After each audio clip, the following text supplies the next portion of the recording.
Hello guys, I am Julie Soikia. Welcome to my channel. এয়া মই মাছ লৈছোঁ, আলু, স্কচ, বিলাহী আৰু পিঁয়াজ। আজি মই বনাব ওলাইছোঁ মাছৰ জোল। কেৰাহীত তেল দিলোঁ অলপমান।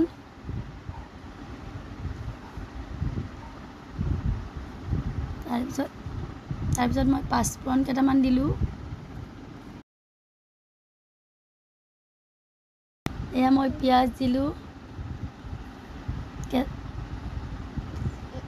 কেঁচা নহৰু দিলোঁ, তাৰপিছত লৰাই দিলোঁ। তাৰপিছত মই হালধি, জিৰা, ধনিয়া দিছোঁ আৰু নিমখ। তাৰপিছত লৰালোঁ গোটেইখিনি বস্তু। তাৰপিছত পানী দিলোঁ, পানী দি আকৌ লৰালোঁ। এয়া মই মাছ দিলোঁ তাত। এয়া মই অলপমান লৰাই দিম।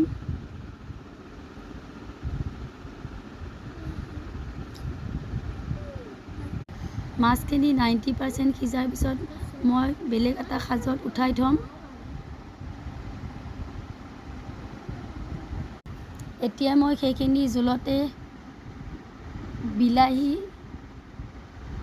বিলাহী দিলোঁ, স্কচখিনি দিলোঁ, তাৰপিছত আলুখিনি দিম।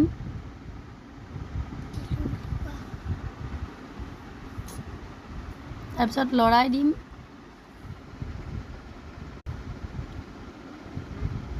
ঢাকনিখন দিম অলপ গেছটো অলপ কমত দিম। বস্তুখিনি সিজি যোৱাৰ পিছত মাছখিনি পেলাই দিম। গেছটো হাই ফ্লেমত দি পাক উঠিবলৈ দিম। এয়া হৈ গ'ল আমাৰ মাছেদি। আপোনালোকেও এনেকৈ বনাবচোন স্কচেদি। থেংক ইউ, লাইক কমেণ্ট কৰিব।